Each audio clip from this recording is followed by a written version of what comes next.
Yeah, I can see that. So they fought all the time, but whatever. So we may hit it about whenever you are ready, Mr. Justin, sir. Okay. I think we're okay. We look all right. Plan on keeping this mic, then we don't need to buy one, and you can just. If we can hook this into the other system. Right. So, yeah, because that mic's fine. Right. Yeah. You just need to use the same thing and run to the computer just like it is now, and you swap it out for a better camera. And that'll put the sound on the same. What do you mean? Well, the sound comes in different when we go on the air. No, the sound still comes through here. It's just routed. It's just a half a beat behind when we do the radio. Right. But I want it to be on the same. So when our mouths move. I get what you're saying. Yeah. I don't know if that's a camera thing or something because we're not broadcasting from like the actual station. Yeah, I don't know. So I'll have to look at it. Okay. Well, yeah. You at least know where to look.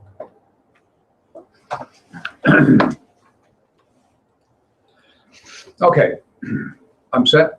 Whenever you would like, sir, we may charge forward as soon as I turn my phone off and put it up here where I can see it when my wife calls and says there's no picture. It's not on the radio. No, I tell you that.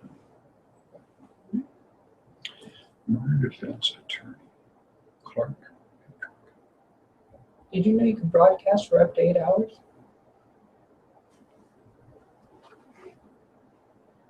Up to 8 hours? Up to 8 hours. That's too long. You could just broadcast all day. 8 hours. You could show everybody what you do all day. Oh, they don't want to see that. They'll know I smoke cigarettes and shoot drugs. So. Okay. Right. Now, let's get serious about this, Mr. Clark. Some decent information going out to our people here.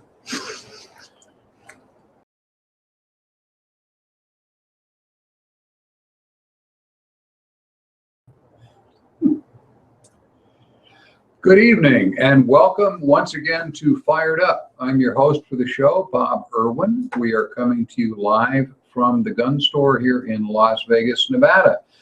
This show, Fired Up, is about guns-related political issues, a lot of those currently, and self-defense issues. For those of you who are trying to listen to us on the radio and can't hear what I'm saying, we are once again, hooray for the Dodgers. They made the playoffs. We are preempted again.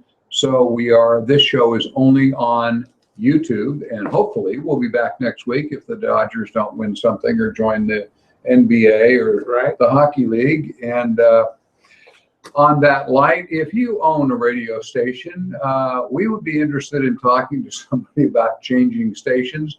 I know the station I'm on can't hear that right now. Because they're not broadcasting the show. Need to be on the air when I'm supposed to be on the air. Anyway, we're on YouTube at Fired Up with Bob Irwin every Thursday from 5 to 6 p.m. The YouTube version stays up forever. After the live broadcast, they put the show back on the air, usually on Saturday. It will appear if you subscribe to the show on YouTube, it'll automatically come to you on Saturday. And it's available live, of course, if you're watching it now.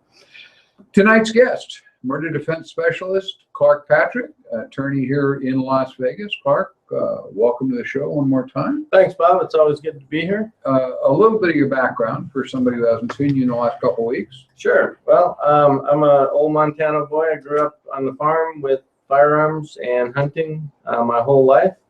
In the late 70s, early 80s, I did a little stint in the Army as a tank commander. And now for the last 11 plus years, I've been here in Las Vegas as an attorney doing solely murder defense. An interesting line of work. As it is. Most listeners know, I do expert witness work in that. And we've worked together once or twice. Hopefully you never meet Clark in his professional capacity. Questions? I tell them when somebody comes up and says, I need a lawyer, I say, is there a body? And if they say no, I send them someplace else. Nobody's dead. You got the wrong guy.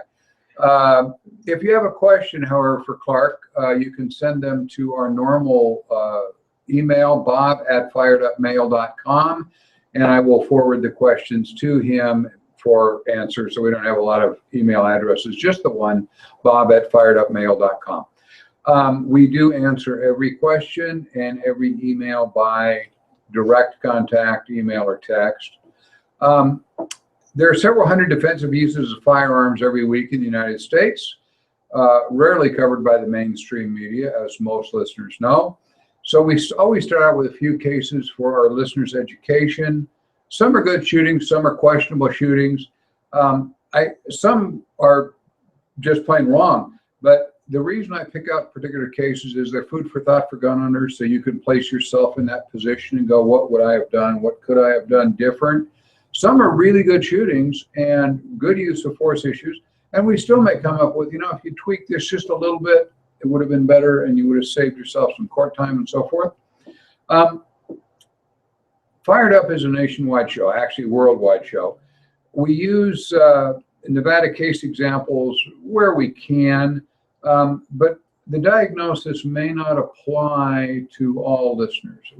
About 25% of our listeners are in Nevada, as we gather by the emails, and the rest are not. So if we have a case that we're talking about, a case in Iowa, it may be a little bit different than Nevada law would have it or New York law would have it. But in general, we're talking about what's plainly right and plainly wrong in these issues. You always need a local attorney to get advice from who's familiar with the case law and the rulings in your jurisdiction. So that's our new disclaimer. And here we go. This one's from Tulsa, Oklahoma, so it will apply in Tulsa, Oklahoma. News on 6 reported on the 9th of this month. Tulsa police said 2 women were injured in a shooting that happened Sunday evening in the 4500 block of North Harvard. Authorities say an investigation shows the 2 women tried to force their way into a home, and the homeowner fired a gun through the door at them.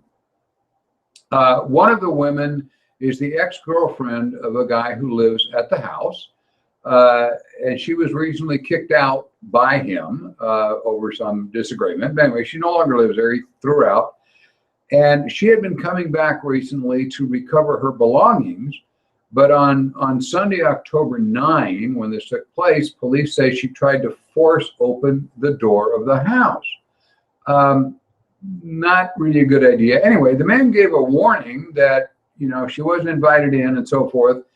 He fired a rifle at the door as the woman was trying to force her way inside, according to the police reports. The ex-girlfriend was hit in the hand. The other woman was with her was also hit probably by shrapnel from the door. When the bullet passed through, of course, it kicks loose wood and splinters and whatever, and some of those hit her. Both women were taken to the hospital with non-life-threatening injuries. And on top of this, apparently there was a child with the second woman that was her daughter that she brought with them. The woman that was hit by the fragments was the mother of the daughter, who was also on the front porch. They didn't give an age on the child. Nobody's been arrested so far, according to the Tulsa Police Department. They are looking at this rather complicated, idiotic case. There are lots of better solutions available if your domestic spat goes south, like not trying to shove your way through the door, or you can call legal aid. If you can't afford an attorney, all of the court systems in the country have somebody you can go to help you get a court order, and the police will come over and get your stuff. Sure. That's because they understand how volatile these domestic violence things can be, and you never have to force your way into somebody's house to recover property that's yours. Yeah, the cops will help. Anyway, as to the shooting, that's the first problem. They shouldn't have done this in the first place. The resident was reasonable in warning the woman to stay out, and when they tried to break in. Somebody's trying to break in your house, it's reasonable to warn them, go away. I got a gun, go away, I'm calling the cops. Yeah. Absolutely. So he's okay there. That being said, then when they start to shove on the door, he fires through the door, is way out of reasonable for anything we look at as legalities. Of course, he didn't know, very likely there was a child on the porch, and who else was out there? Right? Let's hope he didn't. Yeah, it's not his child. Firing through the door, if you cannot clearly see a threatening target, rule here, don't shoot. If you don't see what you're firing at because you're firing through a door, it's too dark to see across the street, it's whatever is blocking your vision, firing blindly, literally, is just asking for losses. I really expect the resident didn't know there was a child outside. I expect from reading his interviews, he would not have fired had he known that. That doesn't make him smart, because he didn't know that. Again, from his point, he also should have called 911, right, and said, my ex-girlfriend is trying to push her way in the house. Get away from the entry point where they're coming through and wait. Hopefully the police will respond. The police should have been there in the first place. Yeah, if it was that contentious, they should have been there in the first place. And now, nobody's been arrested at this point. This only took place on the 9th. I think we're on the 20th today. So it's 11 days ago. And this is going to take a bit of an investigation for the Tulsa Police Department. But obviously, we have a possible charge here of child endangerment or attempted, God knows whatever, when he shot through the door. Attempt murder, perhaps. Perhaps. She's coming through the door, trying to shove the door in. I don't think they'll make that a charge. But wow, I mean, everybody's wrong. You want me to tell you who was right in this case? Nobody was right. Nobody was right. It's just a stupid domestic gun out of hand. Call the police. That's what they get paid for. They have body armor and free lawyers, so you don't get to hire a defense attorney. Just wow, what a case. This is from the VeroNews.com in Vero Beach, Florida. This is on the 13th, a week ago. A local guy, I'm going to call him the driver because he's attached to the car. A local driver went to a Sunoco station, in the 1900 block of US Highway 1 around 11:40 on Wednesday evening. So this is 20 minutes to midnight, to assist a family member changing a flat tire. As the driver finished changing the flat, a 53-year-old homeless man who was sleeping on the property woke up and started accusing the driver and his wife, who was with him, of stealing his stuff. Tell you up front, they have no idea who this guy is. There's no interaction between the couple in the car and the guy, the homeless guy. The driver of the car got back into his vehicle, apparently to try and drive away. But the homeless attacker reached through the window, which was open, grabbed his arm, and was trying to stab him with a knife that he had. So the driver, can you believe this happened? I mean, the driver's sitting in the car. This guy reaches in, grabs his arm, starts trying to stab him. The driver grabs a pistol he had in the car, good idea, and fired one shot, struck the attacker in the upper torso. The homeless man, this is the Vero Beach Police Chief David Curry speaking about the incident. He said a homeless man was the aggressor in the attack, according to Vero Beach Police Chief David Curry. He was declared dead at the Indian River Medical Center at 12:21 a.m. So this is like 40 minutes later. Yeah. According to their police spokeswoman named Anna Carden. Witnesses said the homeless man was making stabbing motions at the time of the shooting. The person who shot him has been identified as a Fort Pierce concealed weapon permit holder. Interviews have been completed and no arrests have been made. Police have not yet found a next of kin to notify the deceased guy's family, if there is one. They can't find anybody. They can't really identify him clearly. They think they know his name from what neighborhood people said that was old Charlie or something, Right. but they don't really have a good idea on him. This is a perfect self-defense shooting, in my opinion. The intended victim tried to withdraw by jumping in the car. Obviously, he's going to try and drive away. The aggressive guy with a knife continued to attack him through the car window. A completely valid use of self-defense in the shooting. Keeping a gun in your car is a wise thing to do. We get a lot of carjackings and attacks in cars and so forth, motorist disputes in the highway and things like that. If you watch this show a lot, these are very common interactions with violent people. If you have this guy, I'm pretty sure he had some pretty good concealed weapon training, as he did, try to get away and so on, had a gun where he could reach it. One of the things we run into when I was teaching police academies for years is police officers trying to fire their gun while they're in their car. And we go through various drills for that. You need, if you carry a gun in your car or you carry your CCW gun on a normal course of business, you need to make sure that you can actually get it out. Get it out in the car with the seatbelt. When you're in the seatbelt and the seatbelt's not in the way and whatever. What we found with cadets in training this, virtually always you have to get yourself out of the seatbelt first. With the strap across your chest, it blocks almost everything Spot you want that you would normally carry the gun. So you need to get in the habit of unhooking the seatbelt as you draw the gun.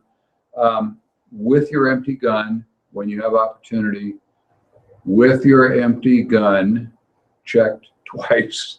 Yes. Go sit in your car in the garage, not out in public, and practice to see if you can get your gun out if somebody's reaching through your window trying to stab you, or someone's shooting at you and you can't get away for some reason, you're blocked in.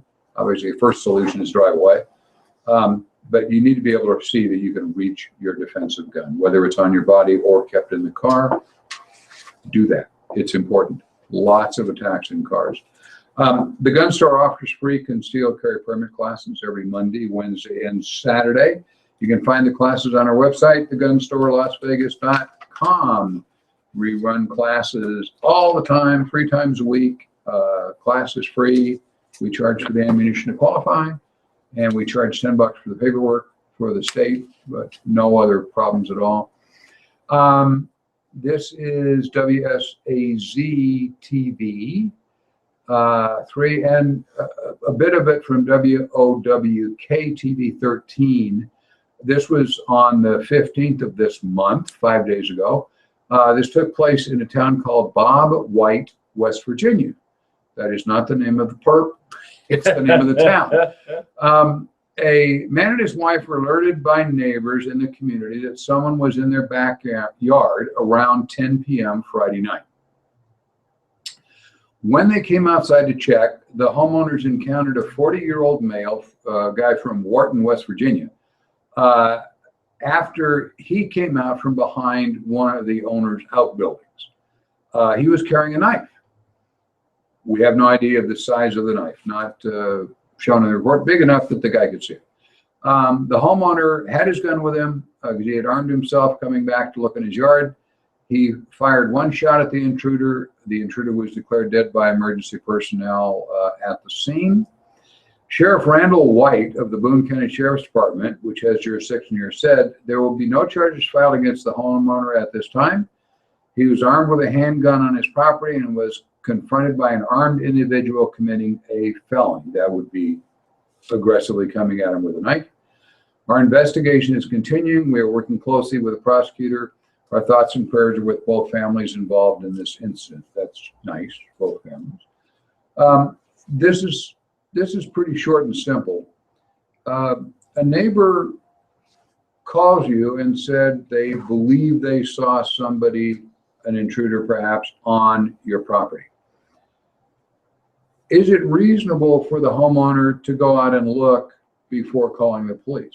I think so. Yeah, he didn't know. He didn't see He it. didn't see him. He doesn't know if it was real or not. He doesn't know if it's, you know, another neighbor looking for a lost pitchfork or whatever in this part of West Virginia.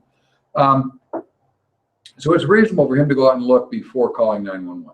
There'll be arguments that he should have called 911. If we called 911 every time somebody thought they says, saw I it, saw yeah. somebody on your property, the police would be really busy, as if they aren't already. So it's okay. He goes out with a gun. Reasonable to do that. Suddenly he's confronted by a guy with a deadly weapon.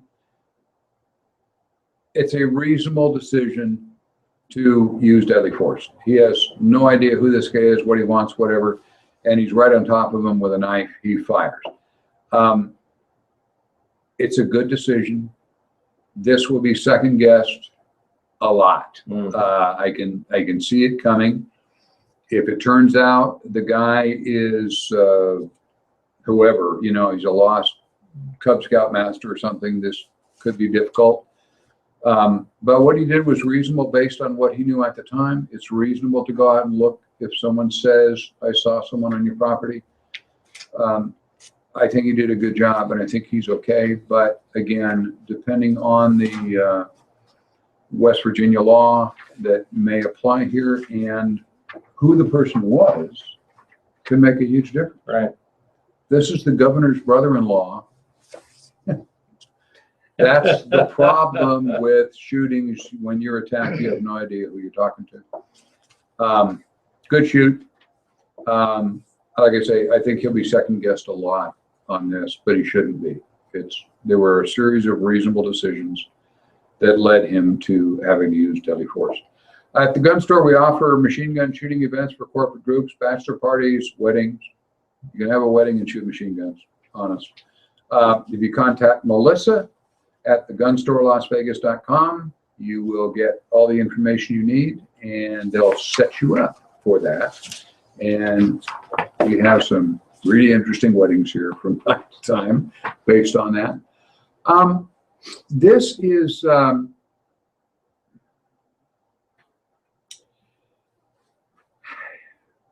case. This is the Mercury News in Altos Hills, California. The Santa Ana, I can talk on it. The Santa Clara County Sheriff's Office identified a Georgia man who was wounded in a home shootout after he broke in and attacked a woman he was reportedly stalking. The stalker, age 43, remains in a local hospital, is expected to survive multiple gunshot wounds he sustained in the Friday confrontation on Oak Knoll Circle, if you know where that is in Los Altos, or in Altos Hills, I'm sorry, California. This occurred at 11 a.m. Friday when the suspect walked up to the home and appeared to be armed with a handgun. The woman inside called 911 and said a man was approaching the home who had been stalking her. That's pretty good stalking all the way from Georgia. This is apparently a really determined ex-boyfriend as we get into this. She was still on the phone when he forced his way into the house and started shooting at the woman and two other residents. The male resident armed himself and fired back, hit the intruder several times. The intruder then turned and fled. Responding deputies found the wounded stalker outside. He was taken to a hospital. A handgun thought to belong to him was also recovered at the scene. He dropped it, apparently. No one inside the residence was injured. The man who shot the intruder is not expected to be charged with any crime. But it is California. Yes. Jerry Brown rules. The stalker was arrested on suspicion of attempted murder and is expected to be booked in jail once he's released from the hospital. The initial reports in the wake of the shooting suggested the woman had sought a restraining order against the guy in Georgia, and she fled to California with the relatives and was hiding out here in California to get away from him. He somehow traced her and showed up at the house she was in. It wasn't clear in Georgia whether the restraining order was actually issued or not. She applied for one and then took off, apparently. There is one now. Yeah, I bet she has one in California. Yeah, she's got Probably one in Georgia, too. Anyway, the intended victim has moved all the way across the country to get away from this guy. It's fortunate that the family members she chose to stay with were an armed household and were paying attention. Mm-hmm. You know, you look at this stalker comes all the way across the country, apparently intending to murder her.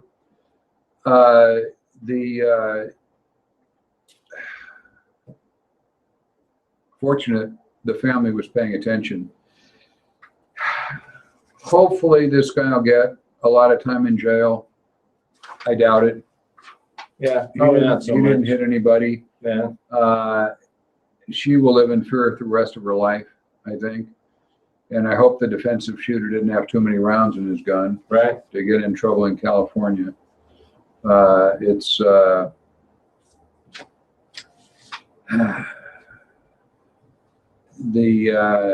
Anyway, this is just, there's a no-win situation here. I don't understand guys like this, and I don't think any of us do. I mean, who would follow a woman all the way across the country and then try and kill her? Get a life. Right. We do offer free concealed carry permit classes that cover some of these issues, Monday, Wednesday, and Saturday. Find them on our website, thegunstorelasvegas.com. Justin, this is for you. And we go to Dayton, Ohio. This is from WHIO. Got it, in Dayton, Ohio.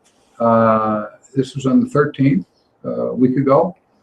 Police were called to report of a robbery in progress at the Belmont Market at 344 Waterville Avenue. This was reported at 1:40 p.m. at the convenience store located there. According to initial reports, the owner of the Belmont Market was able to hold a would-be robber at gunpoint until police arrived. The suspect was taken into custody by Dayton police at the store. The manager said he knew something was suspicious. This guy came in, waited until the store was empty, and then walked up to the counter. He's wearing sunglasses, a hooded sweatshirt, and gloves, even though it was warm and sunny outside. Always a dead giveaway. We call that a clue. Sweatshirt, gloves, yeah.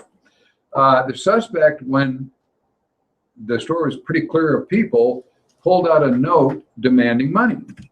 The store manager then pulled out a gun.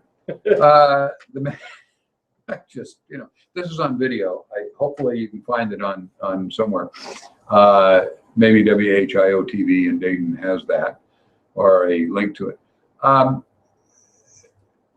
The manager said, once everybody leaves, the guy comes up to the counter, he passes me a note. It's really bad handwriting, so I can't make it out. I ask him, what does this say? He says, give me whatever you got to get the register before anybody gets hurt. The manager continued. So I said, okay, show me something. He says, no, you can't want to get hurt. So I got to the side, pulled my gun out. He sees my gun. He tried to leave the store. At that point, I realized he doesn't have anything, meaning no gun. He's bluffing. The video shows the manager run to the entrance, lock the door, and hold the suspect at gunpoint while an employee calls 911. The incident is captured on video. Yeah, I wrote in my notes, Yeah. It's a convenience store. They All kinds of video video. everything, you know. Although police did not identify the suspect, a 19-year-old, as it happens, was arrested and booked on suspicion of robbery right about that same time in the Montgomery County Jail. And you know, a lot of these convenience stores now, video is not the old grainy stuff. It's like high definition color, and a lot of them have sound. Yeah, it's good stuff. You have to be really dumb not to realize that. Anyway, the manager calls the guy's apparent bluff about the armed robbery not actually being armed. Their threat is sufficient legally to assume that the robber is armed. Had the manager, when the guy is stating he has a gun, more or less, in the note or his discussion, the manager very likely could fire on him, but he didn't. This is a courageous clerk, and he went way out of his way to spare this guy's life. Right. This was a really gutsy thing for him to do. He obviously didn't want to shoot anybody if he didn't have to. Boy, to call a guy's bluff who is saying, I'm going to hurt you. Yeah. And then running around and locking the door. That was pretty smart. That was pretty quick thinking. Anyway, saved the guy's life. I am just in awe of this gentleman. Like I say, the whole thing is on video, and it's AmmoLand, where we usually post these things.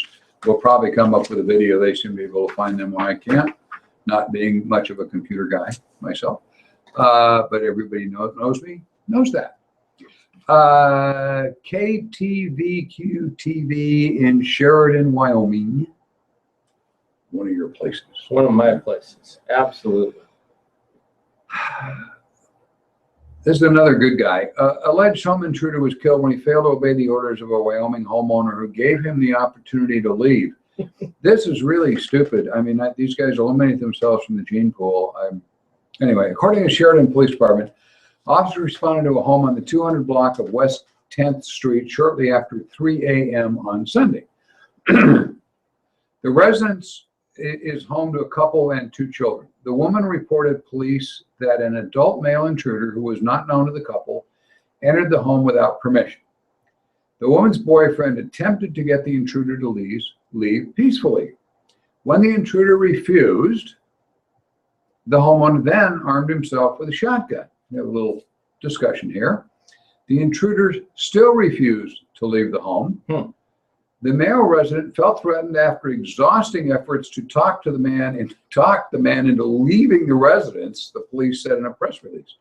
The man shot the intruder once in the chest. He was later pronounced dead at a local hospital. Occupants of the home were unharmed and are cooperating with the investigation. It was determined the intruder entered the home through an unlocked door. Wyoming. Still breaking and entering. The dead intruder was not identified by the police until his family can be notified. The investigation, of course, is still ongoing. Note, I wrote myself a note to stupid burglars. If you read gun websites, there was a survey recently that was carried by almost everybody. The most heavily armed state, guns per capita in the United States, is Wyoming, by far. Sure, there's only 500,000 people in Wyoming, and they each got 5 guns. More than Texas, more than Idaho, more than, it's a gun owner's state.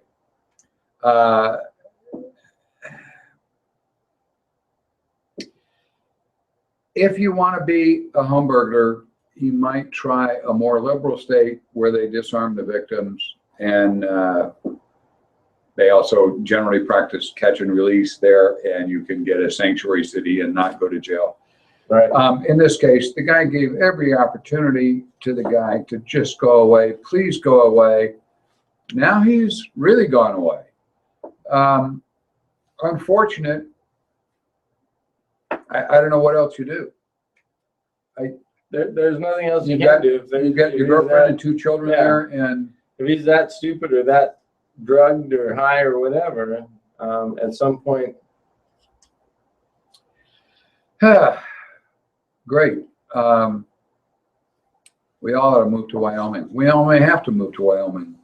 Yeah. Gun store again offers free concealed carry permit classes every Monday, Wednesday, and Saturday. I'm repeating myself because we're usually on the radio, and that way I get all the radio listeners. But you heard that already. So if you're watching this on YouTube, which you must, unless you're not hearing it at all, the Verde Independent News that reports in Cornville, Arizona, on the 15th. Any idea where Cornville, 5 Arizona days ago. It's in the Verde Santa Fe subdivision. I have no idea where it is, and I tried to look it up on a map, and it didn't show. Okay. It's apparently a very small community. Anyway, a homeowner who's in his 80s awoke to the sound of someone rummaging through cabinet drawers around 4:30 in the morning. The elderly guy confronted the intruder with a handgun and ordered him to lie on the floor. Good. This was the 5600 block of East Whisper Ridge. It's known as a Santa Fe subdivision, Verde Santa Fe subdivision in Cornville, Arizona. It's a bedroom community. The suspect begged the homeowner not to shoot him. The sheriff's office said then he escaped through the front door when the homeowner briefly left the room to find his phone and call 911. Lucky the guy ran when he left the room to find the phone instead of picking up something and coming after him. This guy's in his 80s, and he's obviously a really nice person. Anyway, the suspect hasn't been caught. None of the victim's property was taken. He apparently walked in on the guy, said, lay here, and then he went the other room. I'll be right back. To call the police. Anyway, it's still under investigation. The police determined the point of entry was an unlocked and open front window where the suspect removed a screen. The suspect, it's 4:30 in the morning and it's dark. The suspect is described in the release as a white or Hispanic male in his 20s or 30s, average to tall height with a shaved head. He spoke English clearly without an accent. The homeowner was unable to provide further details due to the darkness. I couldn't make these up. I mean, I'm glad this guy wasn't hurt. And yeah, if you capture an intruder, try not to leave the room. Wow. Yeah. While he's still there on the floor, because he's a bad guy. He's not going to sit there nice and wait for you. Obviously, there's nothing to indicate this guy was armed. We don't know. I expect the crook will not return. This is not a guy who is clearly confrontational bad guy. Right. If he chose to leave when the guy went to use the phone, he's probably not going to come back.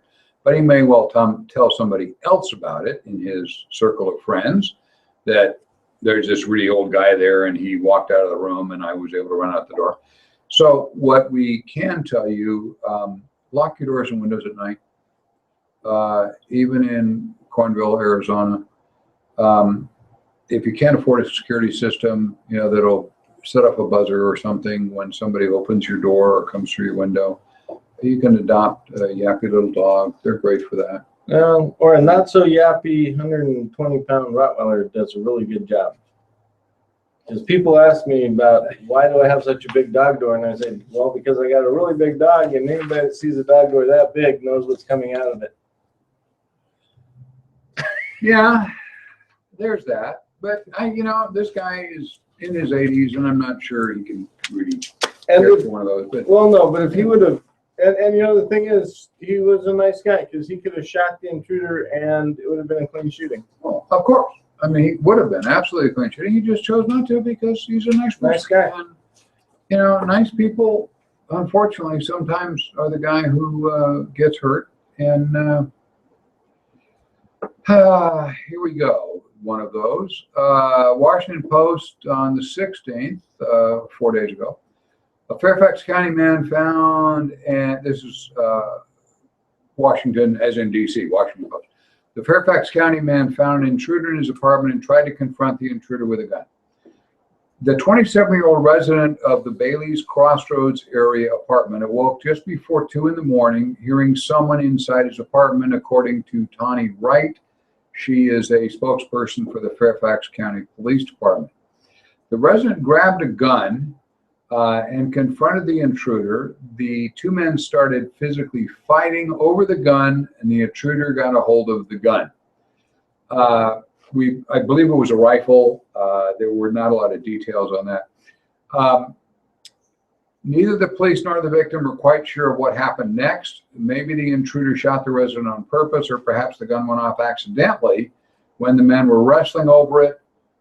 There were 2 shots fired, both of which hit the apartment dweller in the abdomen.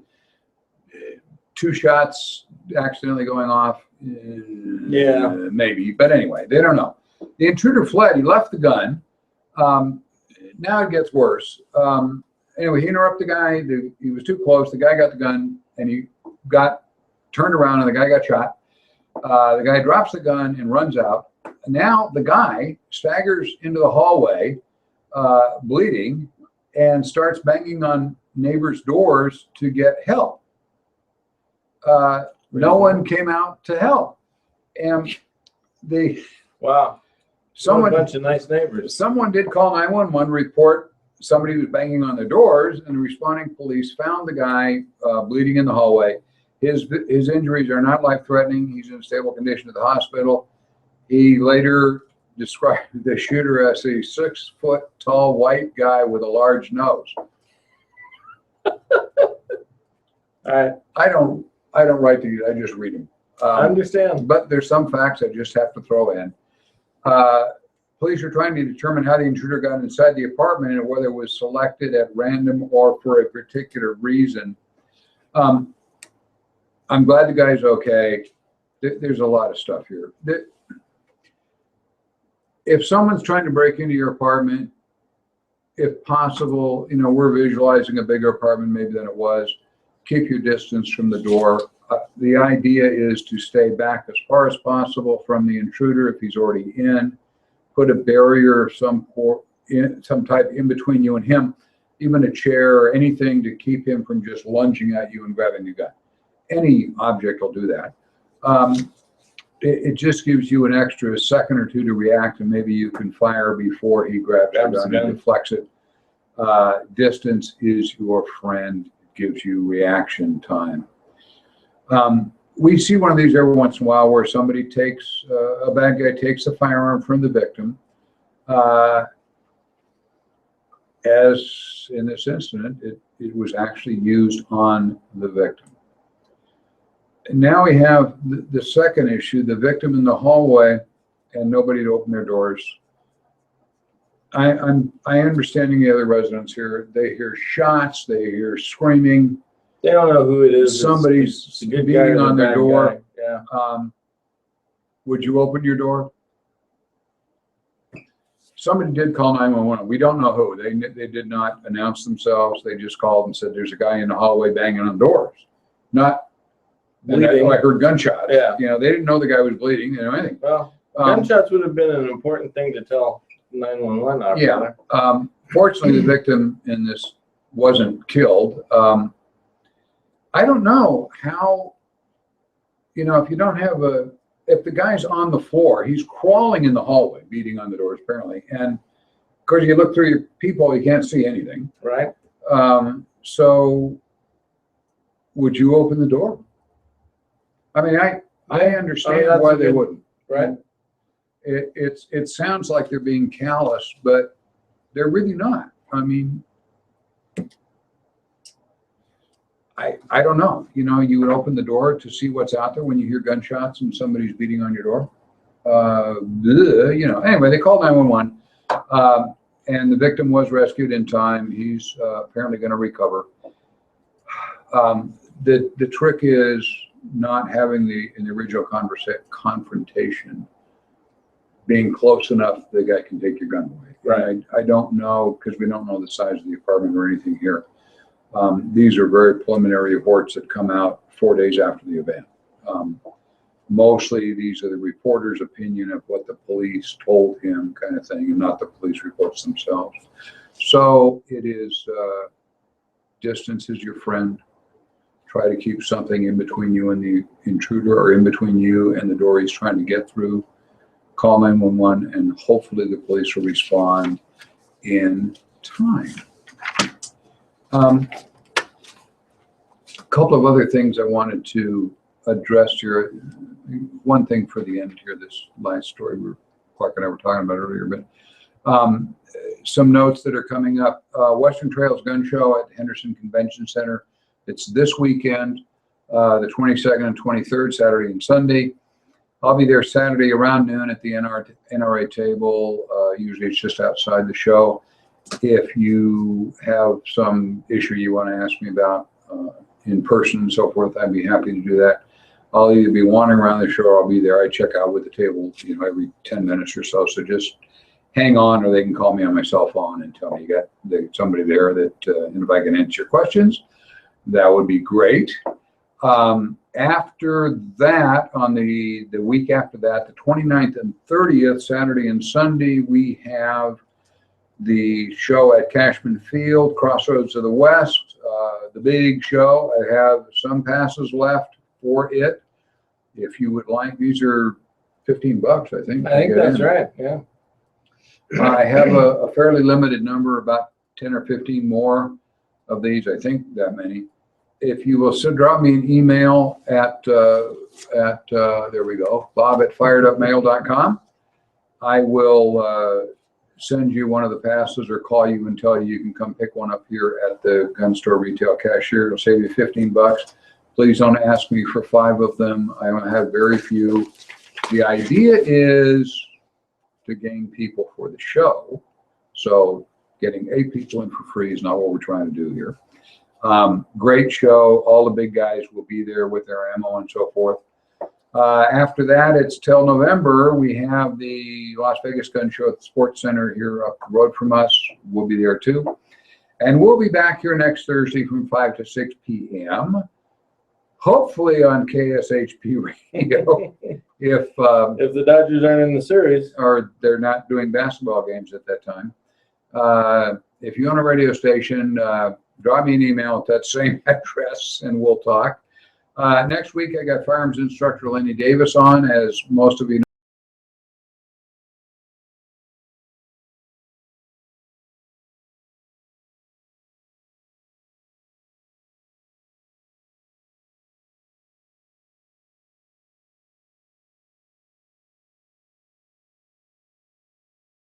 These are the pro-gun candidates.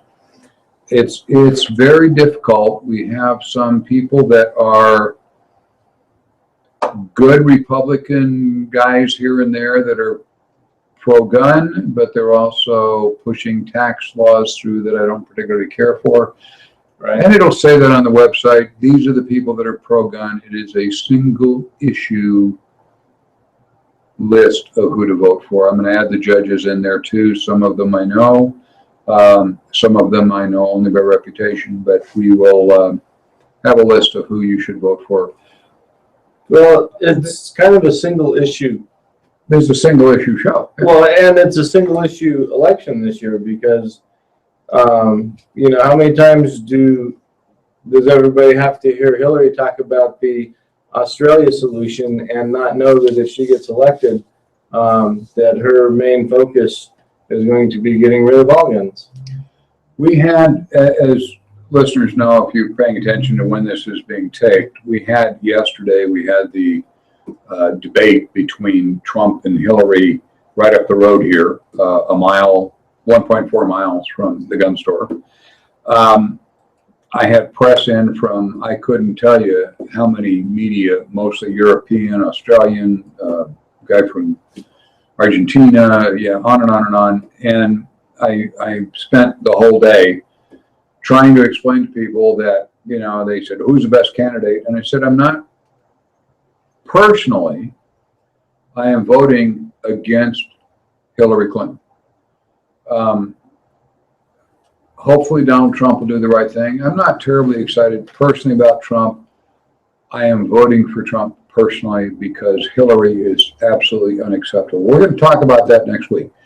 A lot of the media are after you to do early voting. Don't. I'm the one guy in the media telling you not to. There are going to be issues that come up that you will wish you didn't vote early because there's a mistake.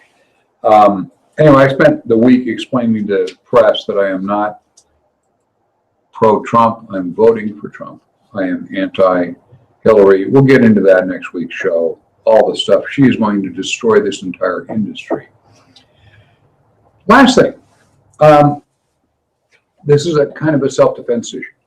As most of you know, my radio show, TV show, we put the cases that I use on the website. They appear on ammoland.com. They appear here and there on other pro-gun websites. And I wanted to wait with this one until I had Clark on the show.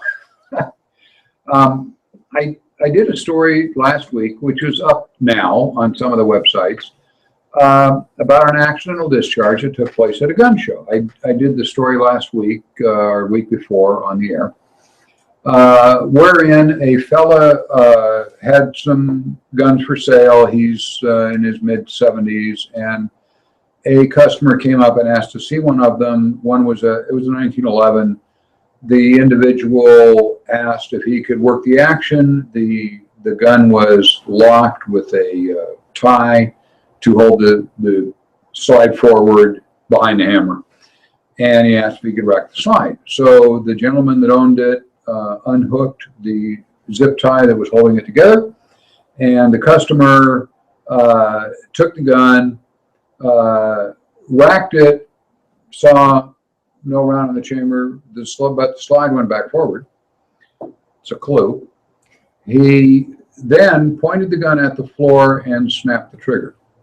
There was a round in the gun. Apparently the gun had one round in the magazine and nothing else. That can happen. You know, it happens. Anyway, the point of me doing this was that the customer pointed the gun in a safe direction when he pulled the trigger, which was at the concrete floor. Some fragments hit a couple of youngsters that were there. Not that they needed medical help. Their parents were there and said they're fine. Cut a little fragment of a piece of concrete or something, or a piece of the bullet that shattered, and everything was fine. But I received a lot of flack, not a lot, but a bit of flack from people who write in comments. When the stuff appears on AmmoLand, you can comment, you know, whether Bob was an idiot or whatever, which is fine. I'll admit to that. Anyway, that I used the term that this was an accidental discharge. And the comments were, it was clearly negligence, because it was negligent to have a gun on the table that had a round in the magazine. It was negligent of the guy to pull the trigger without, you know, thoroughly clearing the gun, et cetera, et cetera. And it wasn't negligence that we know of.